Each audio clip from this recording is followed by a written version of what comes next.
नमस्कार दोस्तों। सबसे पहले आपको इंडिपेंडेंस डे यानी स्वतंत्रता दिवस की बहुत बहुत बधाई हो। देख लेते हैं कौन से आर्टिकल्स आज हम लोग डिस्कस करने हैं। पहला आर्टिकल यहाँ पे करेंसी क्राइसिस के बारे में है। टर्की की इकोनॉमी बहुत ही बुरे दौर से गुजर रही है।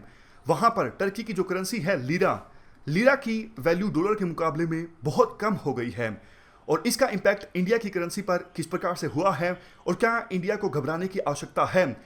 अगर रुपए की वैल्यू डॉलर के मुकाबले में बहुत ज़्यादा कम होती है तो क्या इंप्लीकेशंस हैं, पूरे इशू को हम बहुत ज़्यादा डिटेल से डिस्कस करेंगे। नीचे ये आर्टिकल अफगानिस्तान का एक शहर गजनी पर तालिबान के इंसर्जेंट्स ने हमला किया है, यानी गजनी को कैप्चर करने की कोशिश की जा रही है तालिबान के इंसर्जेंट्स के द्वारा। अफगानिस्तान फोर्सेस का रिस्पॉन्स कैसा रहा है और अगर गजनी तालिबान के हाथों में आ जाता है तो क्या इंप्लीकेशंस होंगी, इस इशू को भी हम डिटेल से डिस्कस करेंगे। ये आर्टिकल यहाँ पे थोड़ा पॉलिटिकल है। राइटर कहते हैं, शुरुआत में राइटर काफ़ी सारी बातें कहते हैं, जैसे हर साल परंपरा है कि भारत के प्रधानमंत्री लाल किले के मंच से पूरे देश को संबोधित करते हैं और झंडा लहराते हैं।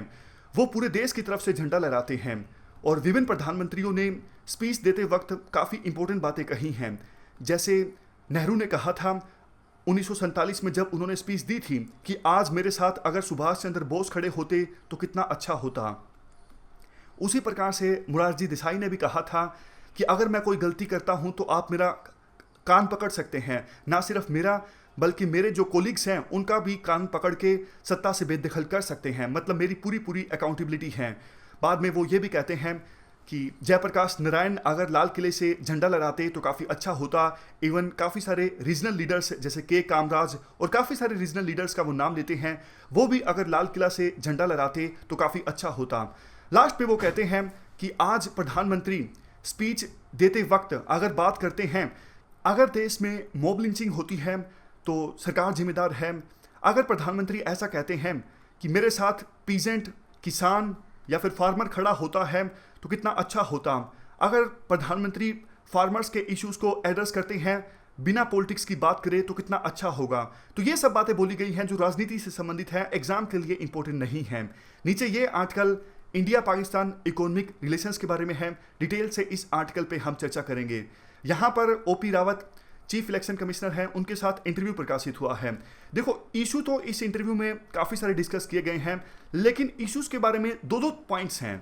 मतलब ऐसा नहीं कि पूरा इशू को एड्रेस किया गया है। जैसे पॉलिटिकल फंडिंग के बारे में क्वेश्चन पूछा गया, उन्होंने 2-3 लाइनें बोली। नेशनल रजिस्टर ऑफ सिटीजन्स के बारे में क्वेश्चन पूछा गया, उन्होंने 2-3 लाइनें बोली। बहुत सारे इश्यूज हैं जिनको होलिस्टिक एड्रेस करने की आवश्यकता है। 2-3 पॉइंट से काम नहीं चलेगा। उसके बाद कोट देख लेते हैं आज का। आइंस्टीन ने यह बात कही थी। उन्होंने कहा कि देखो इंडियंस ने वर्ल्ड को गिनती करना सिखाया और वर्ल्ड ने गिनती करना सीखा तभी इंपॉर्टेंट साइंटिफिक डिस्कवरीज हो सकी। इसलिए पूरा वर्ल्ड इंडियंस का एहसानमंद है। तो इस कोट का इस्तेमाल आप कर सकते हो जब आपको इंडिया की प्राइड के बारे में बात करनी हो, महानता की बात करनी हो, तब इस कोट का इस्तेमाल आप कर सकते हो। चलिए डिस्कशन स्टार्ट करते हैं। सबसे पहले हम डिस्कस करेंगे रुपए की वैल्यू डॉलर के मुकाबले में काफ़ी कम हो गई है। अब रुपया डॉलर के मुकाबले में 70 यानी 70 के आसपास ट्रेड कर रहा है। फिर भी इकोनॉमिस्ट का कहना है बिल्कुल भी डरने की आवश्यकता नहीं है। जीएस पेपर 3 के इस टॉपिक से आप आर्टिकल को रिलेट कर सकते हो। अभी देखो रुपए की वैल्यू डॉलर के मुकाबले में कम 3 रीजन्स की वजह से हो रही है। पहला रीजन इंटरनेशनल मार्केट में क्रूड ऑयल के दाम का बढ़ना। दूसरा रीजन एफआईआई यानी फॉरेन इंस्टीट्यूशनल इन्वेस्टमेंट पिछले कुछ समय में हमारे देश में कम हुई है, यानी बाहर से डॉलर हमारे देश में नहीं आ रहा है। अगर देखो बाहर से डॉलर हमारे देश में नहीं आएगा, इसका मतलब डॉलर की कमी, रुपया ज़्यादा। जिसकी चीज़ की कमी होती है उसके दाम बढ़ जाते हैं और जो चीज़ एक्सेस में होती है उसके दाम घट जाते हैं। तो रुपया फिलहाल एक्सेस में है, रुपए की वैल्यू कम है डॉलर के मुकाबले में। लेकिन तीसरा जो रीज़न है जिसकी वजह से रुपए की वैल्यू कम हुई है और रुपया ऑल टाइम लो पर आ गया है 70 के आसपास, वो है टर्की के इकोनॉमिक क्राइसिस। तो पहले हम टर्की के इकोनॉमिक क्राइसिस डिस्कस करते हैं, उसके बाद फिर से इंडियन करेंसी पर आएंगे। टर्की की लोकेशन पहले आप देख लीजिए मैप में। टर्की की इकोनॉमी इन दिनों बहुत बुरे दौर से गुजर रही है। वहाँ पर इन्फ्लेशन 15% से ऊपर है। टर्की का करंट अकाउंट डेफिसिट बहुत ज़्यादा बढ़ गया है। टर्की की करेंसी जिसका नाम है लीरा की जो वैल्यू है डॉलर के मुकाबले में वो भी बहुत ज़्यादा कम हो गई है। आप इस मैप पे नज़र डालिए। वैसे तो टर्की की करेंसी लीरा की वैल्यू डॉलर के मुकाबले में कम हो ही रही थी, 2005 से ही कम हो रही है, लेकिन इस मैप पे अगर आप नज़र डालोगे तो जनवरी से गिरावट और भी ज़्यादा स्टीप है। और पिछले 3-4 दिनों में देखिए, ये एकदम से मैप नीचे जा रहा है। मतलब पिछले 3-4 दिनों में लीरा की जो वैल्यू है डॉलर के मुकाबले में बहुत ज़्यादा कम हुई है। पहले रीजंस की बात करते हैं। टर्की में आखिरकार इकोनॉमिक क्राइसिस आए क्यों, उसके बाद इंप्लीकेशंस की बात करेंगे। देखो, कुछ हद तक अर्दगन की पॉलिसीज भी जिम्मेदार हैं टर्की के क्राइसिस के लिए।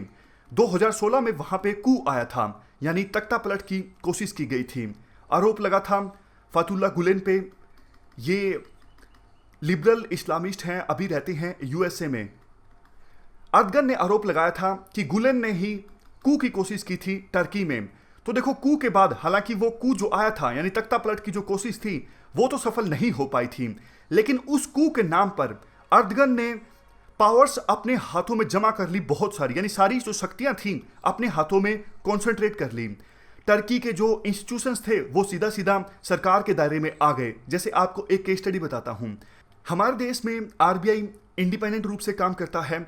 हालांकि आरोप लगते हैं कि सरकार इंटरफेरेंस करती है, लेकिन एक लेवल के बाद सरकार इंटरफेरेंस नहीं करती। आरबीआई इंडिपेंडेंट रूप से काम करता है। इवन यूएसए का जो सेंट्रल बैंक है वो भी इंडिपेंडेंट रूप से काम करता है। आपने देखा होगा, हमारे देश में इंटरेस्ट रेट्स को बढ़ाना है या घटाना है, वो फैसला किया जाता है मॉनेटरी पॉलिसी कमेटी के द्वारा, एमपीसी के द्वारा, जिसमें 6 सदस्य हैं। अगर इन्फ्लेशन बहुत ज़्यादा बढ़ रही होती है तो हमारे देश में मॉनेटरी पॉलिसी कमेटी के द्वारा फैसला लिया जाता है कि इंटरेस्ट रेट्स को इंक्रीज कर दिया जाए, मतलब रेपो रेट को इंक्रीज कर दिया जाए, ताकि बैंक आरबीआई से जो लोन लेते हैं बैंकों को महंगा लोन मिले। अगर बैंक आरबीआई से महंगा लोन लेंगे तो जो बैंक्स हैं वो दूसरे इंडिविजुअल्स को, कंपनीज को लोन महंगा देंगे, तो इस वजह से मार्केट में ज़्यादा पैसा उपलब्ध नहीं होगा और इन्फ्लेशन कम हो जाएगी। इस प्रकार की रणनीति अपनाई जाती है। लेकिन टर्की में क्या हुआ, वहां जो सेंट्रल बैंक था वो सीधा सीधा सरकार के अंडर आ गया, यानी सरकार खुद ही वहां पर इंटरेस्ट रेट्स को डिफाइन करने लगी। अब देखो, जैसा मैंने आपको बताया, टर्की में महंगाई 15% को पार कर गई थी, लेकिन फिर भी टर्की की सरकार के द्वारा इंटरेस्ट रेट्स को बढ़ाया नहीं गया। जनरल धारणा तो यही है ना कि जब भी इन्फ्लेशन बहुत ज़्यादा बढ़ती है, आप इंटरेस्ट रेट्स को इंक्रीज कर दो ताकि महंगाई कम हो जाए। ऐसा किया नहीं गया टर्की के द्वारा, क्योंकि वहां पे सेंट्रल बैंक इंडिपेंडेंट रूप से काम नहीं कर रहा था। तो इससे हुआ क्या कि वहां पे महंगाई लगातार बढ़ती गई और अभी फिलहाल टर्की की जनता को बहुत सारी प्रॉब्लम्स का सामना करना पड़ रहा है। वहां पर एसेंशियल कमोडिटीज के दाम बहुत ज़्यादा बढ़ गए हैं। और जैसा हमने डिस्कस किया, इस सिचुएशन में टर्की का जो करंट अकाउंट डेफिसिट है वो भी बहुत ज़्यादा बढ़ा हुआ है। और उस बहुत ज़्यादा बढ़े हुए करंट अकाउंट डेफिसिट से निपटने के लिए टर्की के पास इनफ करेंसी रिजर्व भी नहीं है। अगर देखो, करेंसी रिजर्व नहीं होंगे तो टर्की को बाहर के देशों से जो चीज़ें इंपोर्ट करनी पड़ती हैं डॉलर में, टर्की कैसे इंपोर्ट करेगा? यानी बैलेंस ऑफ पेमेंट क्राइसिस आ जाएंगे टर्की में। जिस प्रकार से बैलेंस ऑफ पेमेंट क्राइसिस की कगार पर इंडिया खड़ा था 1990-1991 में, उसी प्रकार के बैलेंस ऑफ पेमेंट क्राइसिस आ सकते हैं टर्की में। अब एक इंपॉर्टेंट बात देखो, टर्की में पिछले कुछ सालों में इन्वेस्टमेंट बहुत ज़्यादा आई है। वहाँ पे टर्की में जो बैंक्स हैं उन्होंने भी बहुत ज़्यादा लोन लिया है बाहर के देशों से। अब देखो, चूंकि टर्की की करेंसी लीरा की वैल्यू डॉलर के मुकाबले में बहुत ज़्यादा कम हो गई है। मान लीजिए, सिर्फ मानने के लिए एग्जाम्पल मानते हैं हम, मान लीजिए पहले $1 में 2 लीरा आते थे, लेकिन आज के समय में $1 में आप 6 लीरा खरीद सकते हो। लीरा टर्की की करेंसी है। देखो, टर्की के जिन बैंक्स ने बाहर के देशों से लोन लिया था उन्होंने डॉलर में लिया था। मान लीजिए कोई बैंक है टर्की का एबीसी, उसने डॉलर में लोन लिया था $100। $100 मतलब 200 लीरा। लेकिन अब चूंकि लीरा की जो वैल्यू है डॉलर के मुकाबले में बहुत ज़्यादा कम हो चुकी है, तो एबीसी बाहर के देश को लोन चुकाएगा तो उसको 200 लीरा के बजाय 600 लीरा देने पड़ेंगे, क्योंकि लीरा की वैल्यू तो 3 गुना कम हो चुकी है डॉलर के मुकाबले में। तो इस वजह से भी इन्वेस्टर्स का जो भरोसा है टर्की की इकोनॉमी में बहुत ज़्यादा कम हो गया है। तो कुछ एक्सपर्ट्स ये कह रहे हैं कि टर्की की इकोनॉमी पूरी तरह से फेल हो सकती है। और देखो, इस पूरी सिचुएशन में आग में घी डालने का काम किया गया है यूएस टर्की रिलेशंस ने। यूएस और टर्की के रिलेशंस इन दिनों अच्छे नहीं हैं। यूएस के एक प्रीचर हैं जिनका नाम है एंड्रयू ब्रंसन। वो 2 साल से जेल में है टर्की में। टर्की की सरकार ने उनको यह कहकर जेल में बंद किया था कि 2016 में जो कू हुआ था, यानी तख्ता पलट की कोशिश हुई थी, उसमें एंड्रयू ब्रंसन का भी रोल था। लेकिन यूएसए के द्वारा बार बार कहा जा रहा है कि वो यूएसए के एक नागरिक हैं, उन्हें बिना किसी रीजन के टर्की की जेल में बंद करके रखा गया है। तो ट्रंप ने सीधा सीधा अभी ट्वीट किया था कि अगर टर्की की सरकार नहीं छोड़ती है एंड्रयू ब्रंसन को तो हम सैंक्शंस लगाएंगे, टर्की के ऊपर टैरिफ को इंक्रीज करेंगे। मतलब यूएसए टर्की से एल्यूमिनियम या स्टील का जो इंपोर्ट करता है उस पर टैरिफ को इंक्रीज किया जाएगा। तो इस वजह से हालात और भी ज़्यादा खराब हो गए। अब बात करते हैं हम इम्प्लीकेशंस की। ये हमने रीजंस की बात की कि टर्की की जो इकोनॉमी है वो क्यों बुरे दौर से गुजर रही है। इम्प्लीकेशंस की बात करते हैं। कुछ एक्सपर्ट्स का तो देखो ये कहना है कि ग्लोबल इकोनॉमी पे बहुत ज़्यादा बुरा असर नहीं पड़ेगा, क्योंकि यूरोपियन यूनियन का ट्रेड टर्की के साथ बहुत ज़्यादा नहीं है। वैसे यूरोपियन यूनियन टर्की को एक्सपोर्ट ज़्यादा करता है और इंपोर्ट कम करता है। ट्रेड सरप्लस है यूरोपियन यूनियन का टर्की से, और टर्की की जो इकोनॉमी है ग्लोबल इकोनॉमी का 1% से भी कम है। तो इस वजह से अगर टर्की की इकोनॉमी फेल भी होती है तो इसका मतलब ये नहीं कि पूरे वर्ल्ड में क्राइसिस आ जाएंगे। लेकिन हाँ, टर्की की इकोनॉमिक क्राइसिस की वजह से इमर्जिंग मार्केट्स पे जरूर असर पड़ रहा है। साउथ अफ्रीका की करेंसी रैंड, उसमें भी भारी गिरावट देखने को मिली, और इवन इंडिया में करेंसी की जो गिरावट है थोड़ी बहुत, वो भी टर्की के इकोनॉमिक क्राइसिस की वजह से ही है।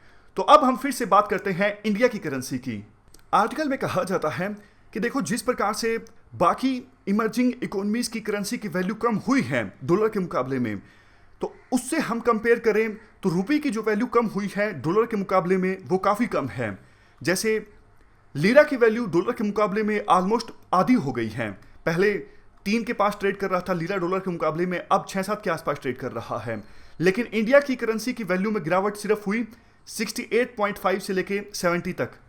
और कौशिक बसु जो फेमस इकोनॉमिस्ट हैं वो कहते हैं कि देखो, रुपया डॉलर के मुकाबले में 70-71 के आसपास स्टेबल हो सकता है, और ये सही वैल्यू है रुपए की डॉलर के मुकाबले में। लेकिन इससे घबराने की आवश्यकता नहीं है, क्योंकि इंडिया के पास इनफ करेंसी रिजर्व है, और जो महंगाई है इंडिया में वो भी अभी स्टेबल है। जुलाई में महंगाई कम हुई है, WPI CPI दोनों कम हुए हैं। तो इस वजह से इंडिया में डरने की आवश्यकता नहीं है। इंडिया में स्टॉक मार्केट्स में भी भारी गिरावट नहीं देखने को मिली है। लेकिन मौका है सरकार के पास, एक्सपोर्ट को बूस्ट किया जाए ताकि ज़्यादा से ज़्यादा रोजगार के अवसर पैदा हों। अभी हम देखो ये जानते हैं, अगर रुपए की वैल्यू डॉलर के मुकाबले में कम होती है तो इम्प्लीकेशंस क्या हैं। देखो, सबसे पहला नुकसान तो ये होता है, क्रूड ऑयल का जो इंपोर्ट है वो और भी ज़्यादा महंगा हो जाता है। मान लीजिए 3 महीने पहले रुपये की कीमत डॉलर के मुकाबले में थी 60 रुपीज़, यानी $1 इज इक्वल टू 60 रुपी। ऐसा था 3 मंथ्स बैक।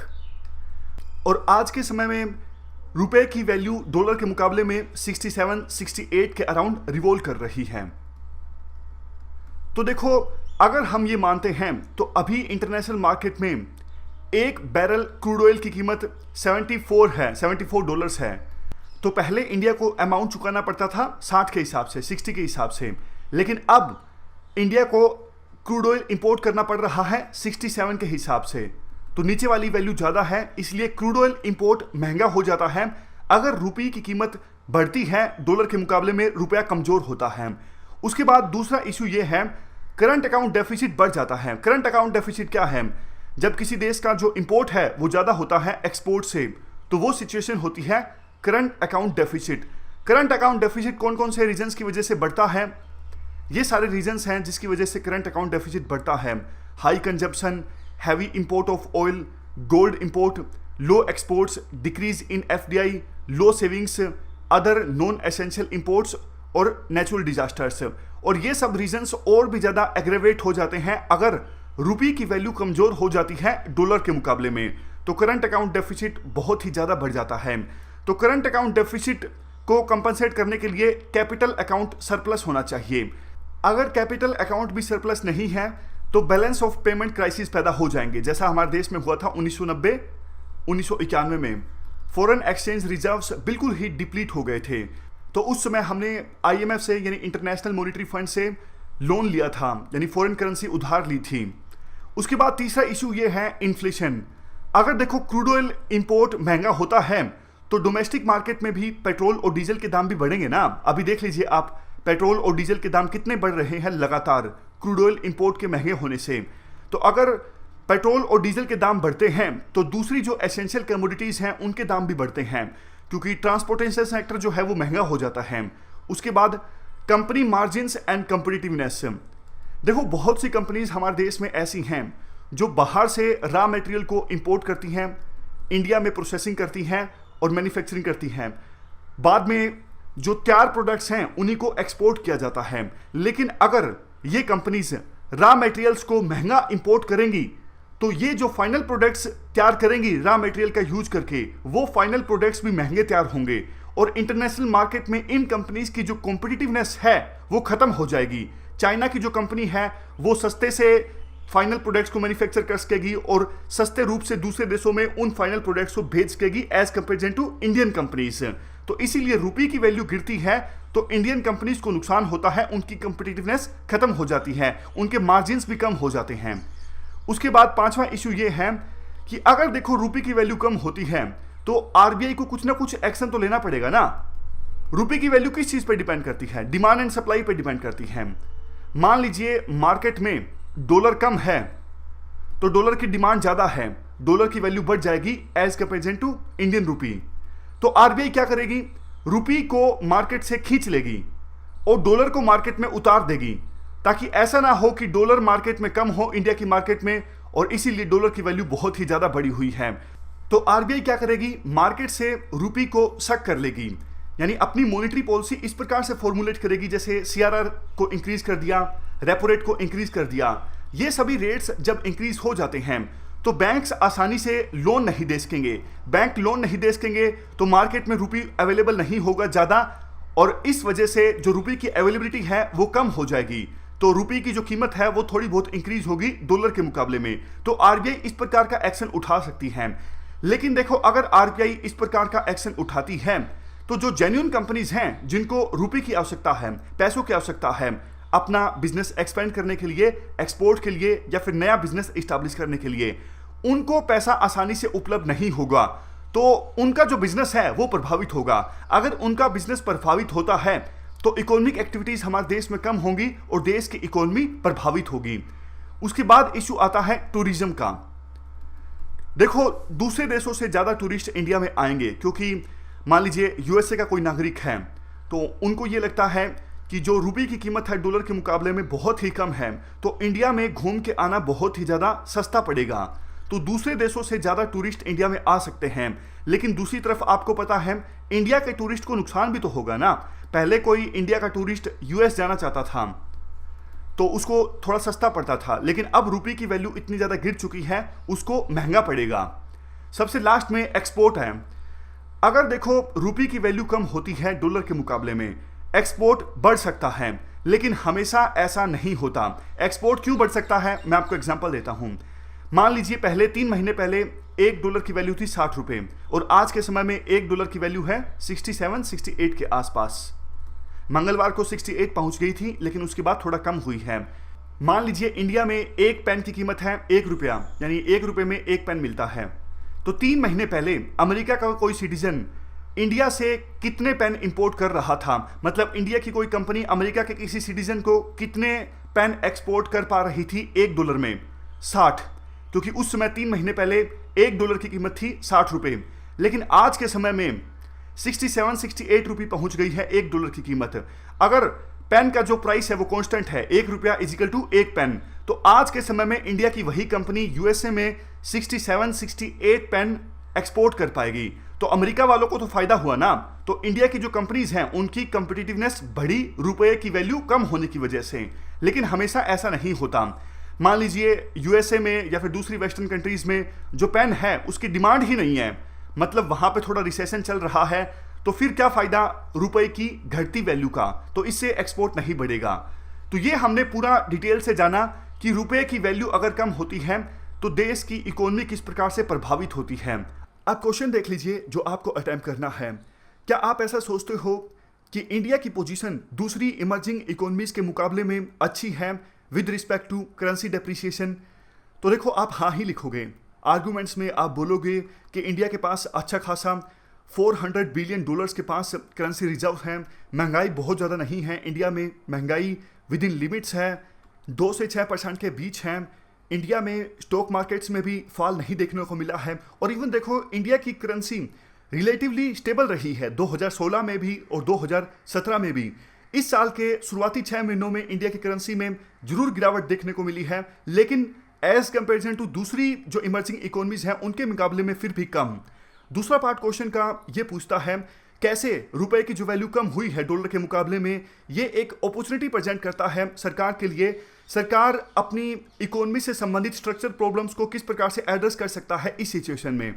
तो देखो इस स्टेटमेंट के बदले आप लिख सकते हो कि एक्सपोर्ट को बूस्ट किया जा सकता है। अगर एक्सपोर्ट बूस्ट होगा तो रोजगार के ज़्यादा अवसर पैदा होंगे।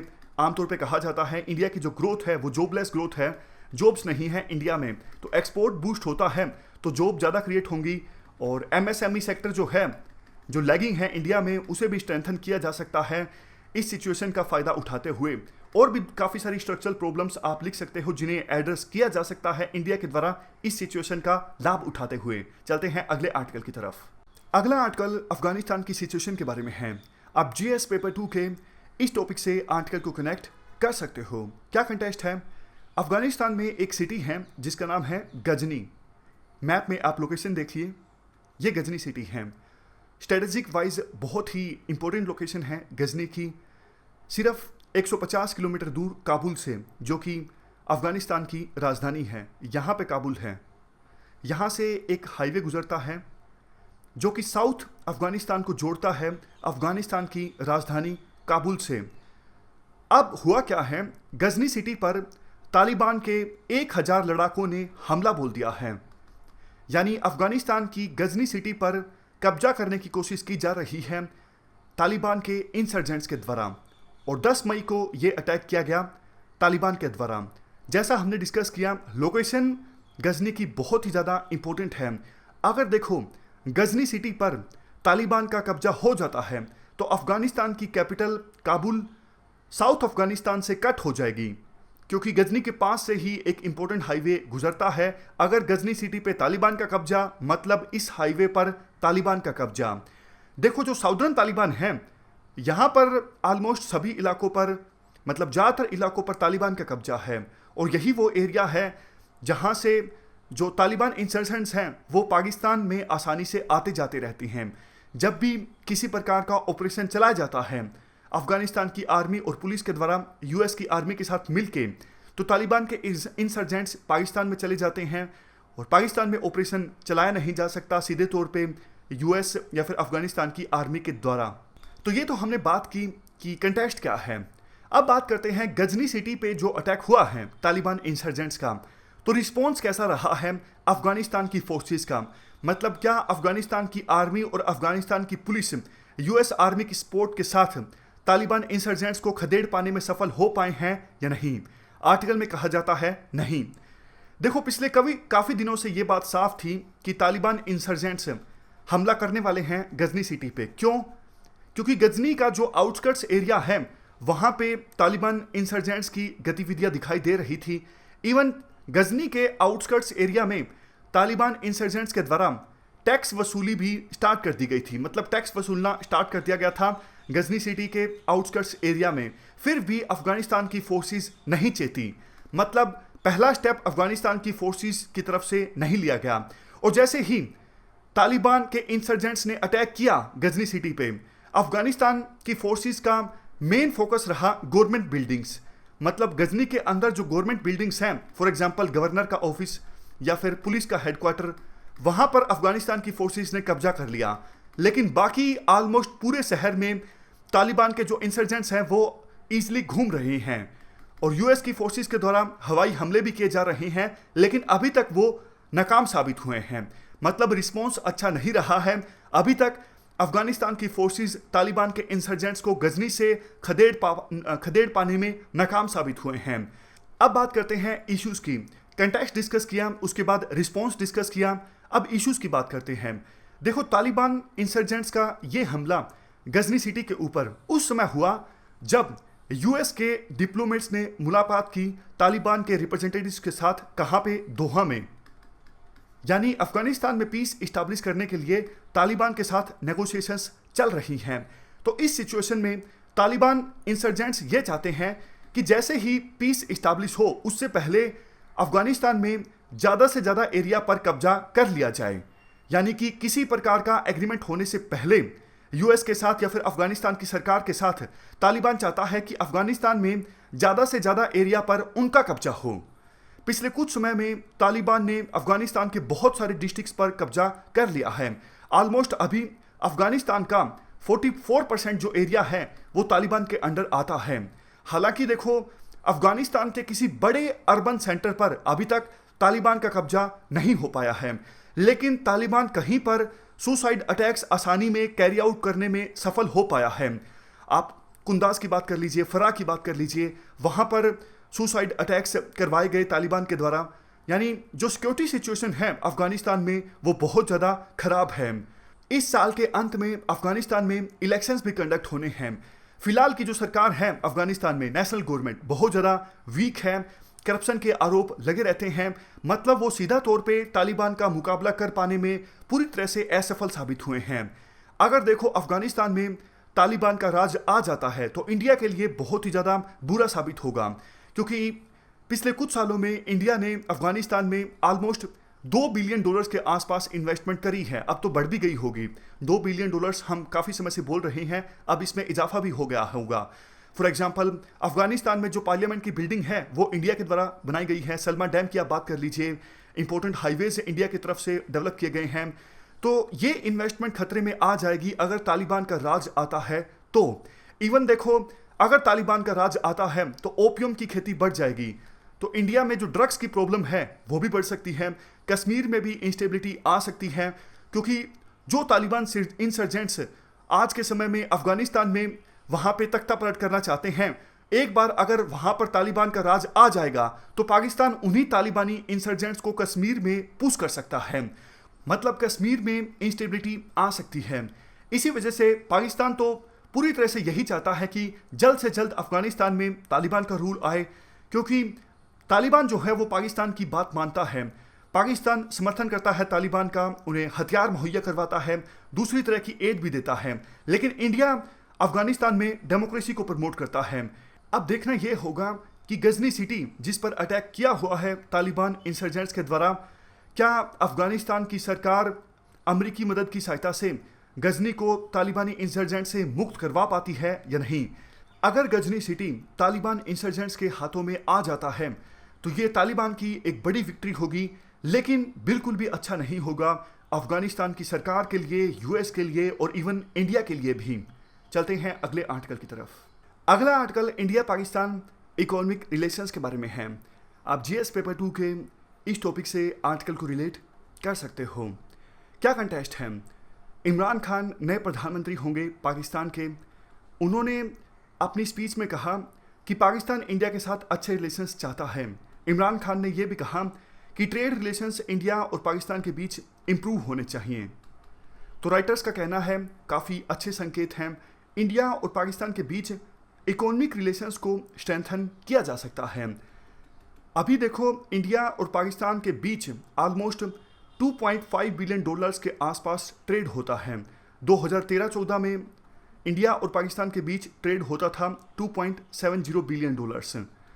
और इसी बीच पाकिस्तान का जो एक्सपोर्ट है इंडिया में वो तो कंसिस्टेंट रहा है, लेकिन इंडिया का जो एक्सपोर्ट है पाकिस्तान में वो कभी कम होता है, कभी बढ़ जाता है, यानी वोलेटाइल रहता है।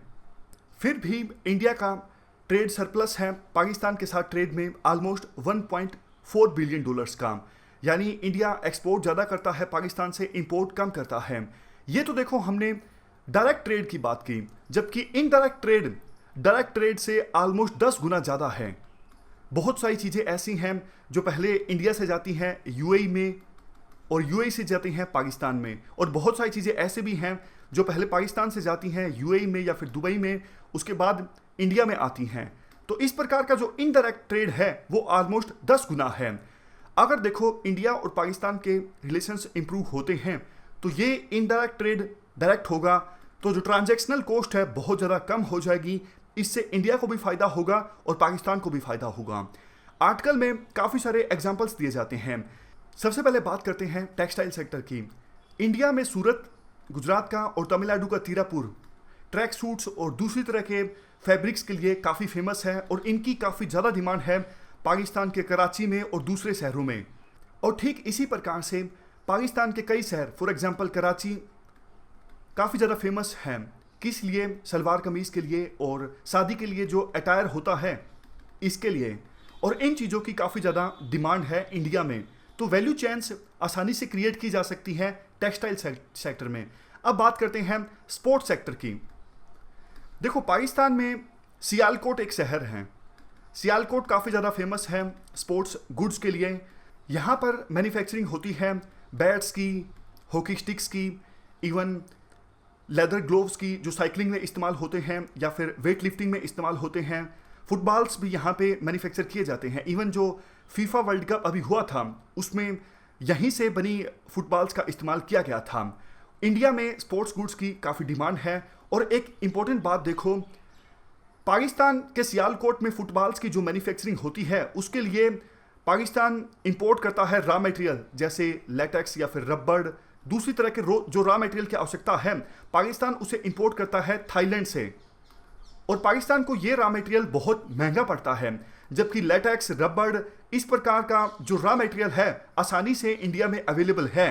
अगर पाकिस्तान यही रॉ मटेरियल इंडिया से इंपोर्ट करता है तो पाकिस्तान को काफ़ी फ़ायदा होगा और सियालकोट की स्पोर्ट्स गुड्स की जो मैन्युफैक्चरिंग इंडस्ट्री है वो और भी ज़्यादा फ़ायदे में आएगी।